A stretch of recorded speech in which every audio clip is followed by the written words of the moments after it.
Congrats on the win, man. Thank you, man. Thank you. That was crazy. I know, right?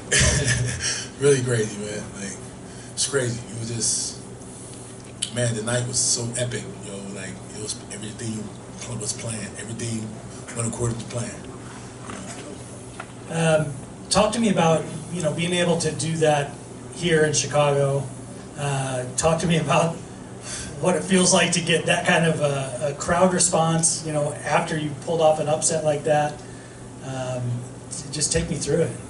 That was an upset, right? It was an upset. I don't think it was an upset. I think it was just him having a real heavyweight, him having a beast in front of him. And sometimes, some guys go through fights, and when you win so many, I used to think back in the day, like, was I ever tested?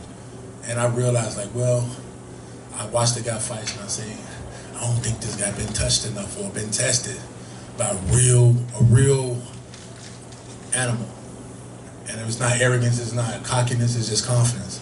And but being in Chicago doing it was just crazy and epic, and it was just like I couldn't do it nowhere else. It happened for a reason.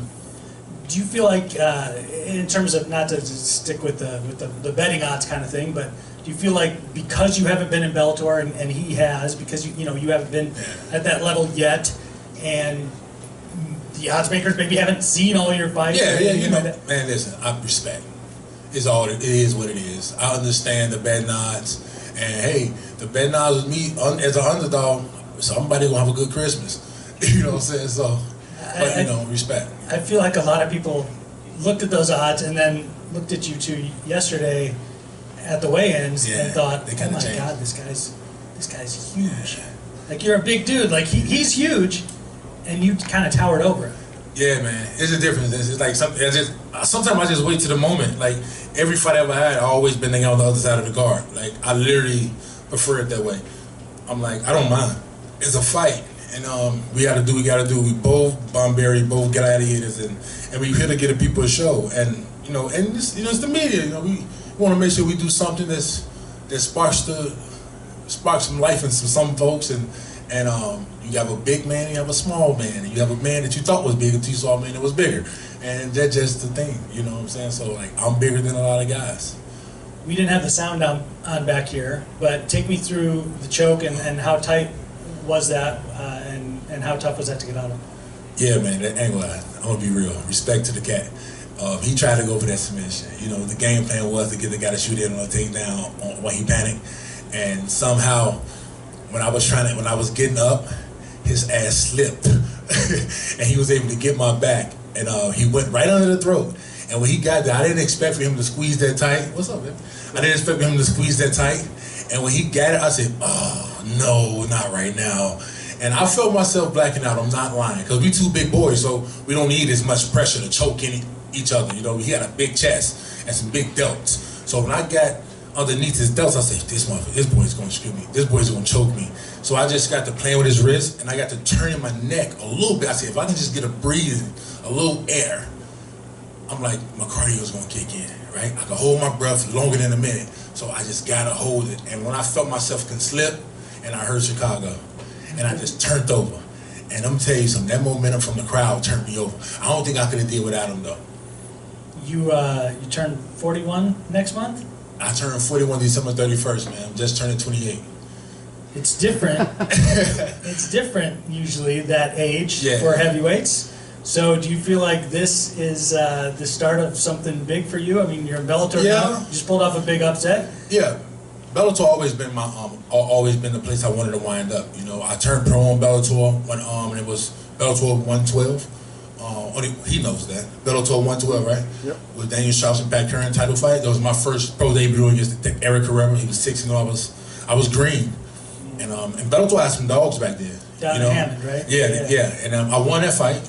After that, things happened with the companies, and so I wound up just fighting independent. Then I wound up taking my career to LFA, and then I wound up signing with Sucker Punch Entertainment, Brian Butler. Man, listen, them guys helped me out. They changed my career around. I just told them to give me the opportunities and point me in the right direction, and I was going to finish the job. So we've been put in situations to fight against the youngest and the toughest, and it always been my thing. I want to fight the youngest and the toughest, because to me, when they gotta say age matter, like I really don't think that shit matter though. I train hard, I play hard, and like I just go after it. You know what I'm saying? I motivate, I inspire, and I lead. Like age ain't nothing but a number. Age is what you make it. I'm sorry to keep elaborating on this, but like I said, a lot of guys in Chicago knows me and know what I do. Age is nothing. I can run 6 to 8 miles. I lift weights. I work out every day. I train 3 times a day. I take care of my family, love my friends, and everybody in Chicago. And only way you're young is when you just destroy yourself. And I do not destroy myself. I rebuild every day. When you're fighting at that early Bellator show, when you're fighting at Who's Your Fight Club a couple times, I was there for those. Yeah, that's crazy, right? At that point in your career, do you see this far into the future and go, I know I'm going to get there someday. I know I'm going to be sitting at a post-fight press conference talking to the media after a big win. Man, you know what? I always wanted this. I always wanted to come and say something to you guys. I literally used to sit at home and watch the NBA and watch the UFC and watch. I'm like, I'm winning fights and I'm doing. What am I not doing to be talking to you? You know what I'm saying? So now that I'm here, I manifest things. I love to manifest things, and maybe this was took out of my path for a while, so I can elaborate on a really big picture and understand the blessing that I have to be here today, and to maybe it's bigger than me, so to inspire everybody else, and for me to be here now. Back then, I thought I was going to do some big things, but right now I didn't think it would be this right now. But I'm happy and I appreciate you being here with you guys, like for real. Congrats on the win, man. Congratulations on your performance. How does it feel to have arguably the biggest win of your career in your hometown of Chicago, Illinois? Man, that's amazing. He just asked me that. Like, I could talk about that all day, but it's amazing. And I know I'm gonna get a lot of phone calls this week to talk about it to different podcasts and whatever, especially my man's right there. But it feels good, man, to do it in your hometown with everything that's going on in Chicago right now. We seeing everything on the news, people disagreeing with each other over crazy things, and we're not gonna get into all that, but like I'm a big person of being diverse and loving everybody, and I just feel like tonight was my night to prove to everybody we all can get in the run room and do our thing. Tonight, the language that everybody speaks is vodka and tequila. Nobody's talking about guns, nobody's talking about politics, they're talking about vodka and tequila and Daniel James. That's it, right? Yeah, that's what they're talking about. Congratulations again on the win. You talked about visualizing kind of being here after a long journey, but did this kind of surpass your own expectations? The fact that you're here on this big stage defeating somebody that's very highly touted as a prospect, and you're here in front of your hometown and you get a comeback win like that. Did you surpass even your own expectations when you visualized this as a younger fighter? Well, I started late in this career though. I literally started this career. I came off I worked at the Celebrity Bodyguard, and the fitness coach. I came off the road. I remember I was in Florida and I told Twist, I said, hey, when we go back to Chicago, I'm gonna take a break. He said, what? I said, I'm gonna get back in, I need to get in the ring. And he was like, you sure? And I'm like, nah, it's not about age to me. I just want to start now. I wasn't even 30 yet. You know what I'm saying? So I've been pro only 7.5 years. I got a young chin. I still, in the sport I'm young, but age-wise, the age is age. But right now, this is martial arts. And, the fight against a guy that's talented like that, some people, talent is one thing, but hard work and dedication is another. Talent is overrated. You know what I'm saying? Hard work, dedication, and discipline is what's happening. So talent, a lot of people got talent, but 93% of talented people are lazy. You know what I'm saying? So that's my opinion. Explain the first things that popped into your head when you got that pop from the crowd after escaping that choke. Man, it's like a video game. When you in a video game, remember game Streets of Rage, when you playing the game and you eat your food and you get the energy up and then you do that one big move and your energy go away. I felt like I just took a bite of a big steak when I heard the crowd of Chicago go crazy. And when I heard that, I'm telling y'all know when we was young and our daddy in the crowd said, you can do it. And you turn around like, I can do it, no matter you shoot an air ball or not. But I turned around, man, when I heard that crowd. I'm telling you, Chicago got me out that choke. For real. I turned around. It's just like, I felt like my life was on the line. And I just said, some said, kick your hips up and turn hard as you can. And when I turned over and I saw his face, I literally looked at that man in his face and he knew I was hungry. And I just said, you know what? That was his last move. Are you celebrating tonight? Yeah, we're gonna go to the hotel. I'm not gonna do anything. Listen, man, I care too much about people that go out in Chicago tonight, but we're gonna go to the hotel, we're gonna relax a little bit. I canceled a few after parties. But I'm gonna go to the hotel, go to the bar, chill out a little bit, and relax and enjoy everybody, man. You know, just enjoy everybody. Hopefully I get to talk to my man Joe Schmo. I tagged you in that video. I You know, gotta say baby. that. I know, yeah. And that was one of my things too. I said I gotta get on the big stage so I can talk to that guy too. But yeah, man. But I appreciate you guys for having me, man. I thank Bellator, thank Showtime, and thank my coaches, my friends, family, my 7-year-old son. You know, like, you know, my daughters and my 14-year-old son. He just started boxing. He's a beast. He just did his first boxing match 2 months ago and knocked the guy out. I never saw the kid box a day in my life, and he just invited me one day to his fight and said, "Dad, I gotta show you something." I said, "What is it?" He just knocked the kid out. So I want to spend some time and get him ready, and get my 7-year-old boy ready, and get ready for the next Bellator fight. I hope Bellator don't let us rest too long because I like to keep going. That's one thing about me. I like to keep going. I get back in the gym Monday and I keep going. So, Congratulations. any other? Hi Daniel, What's up? congratulations on the win first off. Just wanted to say that it's literally one of the craziest comebacks I've seen in person, so congratulations.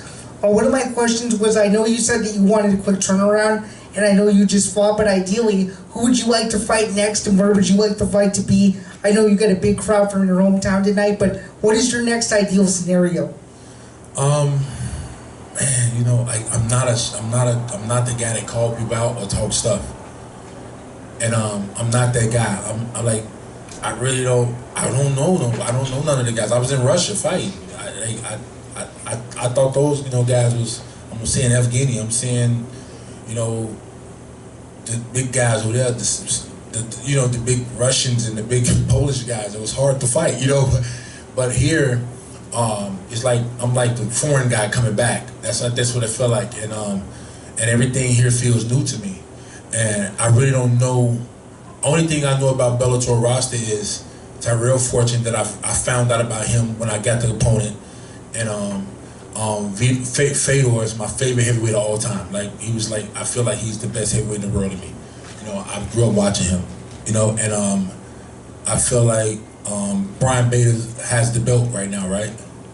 And I just think that my next fight should be something really, really big. Either be a shot to get to the title, or either be me just going, because I don't think it's no time to waste with that. I think it's like, you see the crowd. It's not just Chicago. I got fans everywhere. I got supporters everywhere. And to get to the belt now, or get closer to it, I think it'll make a lot more sense. You know, I'm a giant, and I think it's only right. I just proved at number 5 that I am number 5 or better, that I can compete with these guys over here. And to everybody has their opinion. I've seen everybody look at, oh, he's Tyrell Fortune, he this and that. Daniel James, 40 years old. What the hell that had to do with the price of tea anywhere else? Like, let's go. Let's do what we have to do. I told Scott Coker, you know what it is. Let's do it. You know, Bellator always been a home, and I feel like I deserve it, and I always wanted it. UFC has never been on the radar for me. Never. As long as I started fighting, Bellator has always been the place that I wanted to finish my career and start my career. For sure, and you were briefly mentioning the fight between Bader and Fedor. Do you have an early prediction for that fight? I know it was just announced, but just curious, what are your early impressions of that fight, and who do you think comes out on top in the rematch? If the fight stays standing, Fedor definitely has it. But if Ryan Bader get a chance to get in, and it's not easy to get in on Fedor to take him down. You know, he's really been around for a while. He has really awareness around the cage. The guy's really smart. He's a veteran. He understands the game. But Bader is a good wrestler, and he's one guy that I know that wrestles and uses wrestling. He's not a guy that's a wrestler and try to be a striker. He's a wrestler, and if he can get a good takedown and maintain a good ground and pound, maybe he could come out on top or come out with a split decision. But if it's standing, Fedor, I think Fedor has knocked him out. Sean with the fight report. Yes, sir. Daniel, congratulations on the win. A lot of people may not know about your personal journey to get to where you're at. Do you feel like, taking that experience, you're going to be a positive force in the community? Yes, I think this just changed, and this just changed Chicago. This just changed everything for the communities. I don't live in the community anymore, but I'm in the community all the time. Me, myself, Creative Scott, Twister, other local celebrities and public figures. We all in the community. Like we don't deal with a lot of politics. We just put our money together and come in and do things, give food away, feed people. We have a toy drive coming up this December for Christmas. They give toys and money away to people that's less patient than others. So this is going to help a lot, and I thank everybody here for being a part of that. You guys have just shined us light on that. You know what I'm saying? Because a lot of people don't want to see us fight. They think it's tough. They think, oh, it's a brutal sport, but this sport produces some great guys, man. And I think we can all agree that the fighters are some of the most humblest guys. You know what I'm saying? So this actually helped Chicago, and I hope that this can really change a lot more things in Chicago for everything, Definitely. Thank you very much. Happy holidays. Happy holidays, you. Thanksgiving, turkey.